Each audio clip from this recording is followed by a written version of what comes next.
உலகத்திற்கு பெருமை சேர்க்கும் என் தமிழர்களுக்கு என் வணக்கம். நான் சுவின்.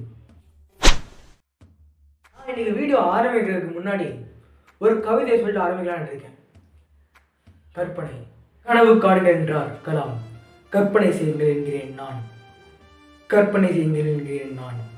கலைகளில் மட்டுமே அல்லாது பணிகளிலும் தேவை கற்பனை.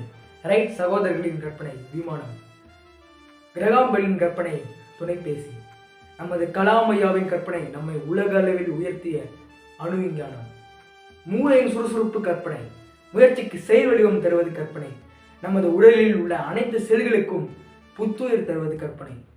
கற்பனை செய்வோம், களப்பணி ஆற்றுவோம், புதிய காவியம் படைப்போம். இந்த கவிதையின் ஆரம்பத்தில் நான் சொல்லியிருக்கேன், கனவு காணுங்கள் என்ற கலாம். அது நம்ம தூங்கும் போது இரவில் இல்லாட்டி பகலில் காணும் பகல் கனவோ இரவு கனவோ கிடையாது.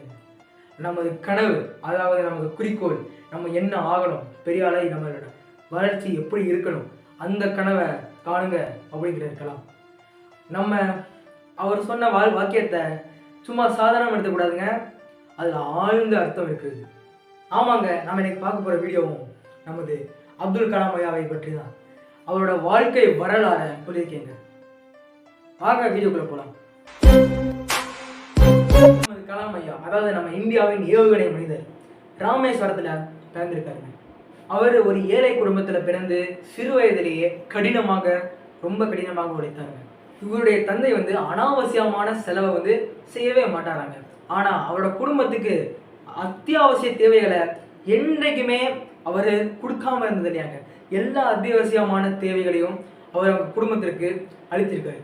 இவர் நம்ம இப்போ எல்லாருக்குமே தெரியுதுன்னா அதுக்கு ஒரு காரணம் என்னன்னா, இந்தியா விண்வெளித்துறையில் அவர் முக்கியமான பங்களிப்பை கொடுத்துருக்காருங்க. நம்ம விண்வெளித்துறையை மட்டும்தான் பற்றி பேசிட்டு இருக்கோம் நினைக்கக்கூடாது. அவர் இந்தியாவின் 11வது குடியரசுத் தலைவராக விளங்கியிருக்காரு. நிறைய இந்திய இளைஞர்களுக்கு, எனக்கும் சேர்த்து கூட, அவர் ஒரு ரோல் மாடல் என்று சொல்லக்கூடிய ஒரு உதாரணமாக இருந்திருக்காருங்க நமது அப்துல் கலாம் ஐயா. இவரோட கண்டுபிடிப்புகள், அதாவது முக்கிய பங்களிப்புகள் இந்திய விண்வெளித்துறைக்கு என்ன பண்ணியிருக்காரு பார்த்தீங்கன்னா, ஆரியப்பட்டா செயற்கைக்கோள், அவர் அதாவது SLV-3 செயற்கைக்கோளை இயக்கியிருக்காருங்க. நமது கலாம் ஐயா இந்தியாவிற்காக அணு விஞ்ஞான ரீதியிலும் உதவி செய்திருக்கிறார்.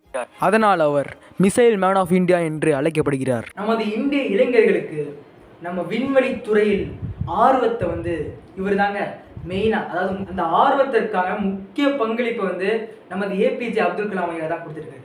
இவர் எந்த பெரிய சவாலையும் எளிமையாக மேற்கொள்வார்னு நிறைய பேர் சொல்லியிருக்காங்க. இவ்வளவு சாதனைகளை செய்த மாமனிதர் 27ஆம் ஜூலையில் 2016 மேகாலயா ஷிலாங்கில் மேடையில் மாரடைப்பு காரணமாக தவறினார். இது நம் இந்தியாவுக்கு ஒரு பெரிய இழப்பாக கருதப்பட்டன. ஏனென்றால் பல இளைஞர்களுக்கு இவர் ரோல் மாடலாக இருந்தவர். அவர் இறந்தபோது முழு இந்தியாவை கண்ணீர் விட்டது. இந்த இழப்பு இந்தியாவிற்கு ஒரு பாரமாக இருந்தது. இதிலேயே தெரியும் இந்தியாவிற்கு அவர் பங்களிப்பு எவ்வளவு இருக்கிறது என்று. இன்றைய வீடியோ அவ்வளவுதான். உங்களுக்கு இந்த வீடியோ பிடிச்சிருந்துச்சுன்னா லைக் பண்ணுங்க, ஷேர் பண்ணுங்க, சப்ஸ்கிரைப் பண்ணுங்க. அப்புறம் கமெண்ட்ல உங்களுக்கு அப்துல் கலாம் ஐயாவை எவ்வளோ பிடிக்கும்னு 4 வார்த்தை எழுதிட்டு நீங்கள் பாட்டுக்கு போகலாம். நான் கிளம்ப நேரம் வந்துருச்சு. டாட்டா, பாய் பாய்.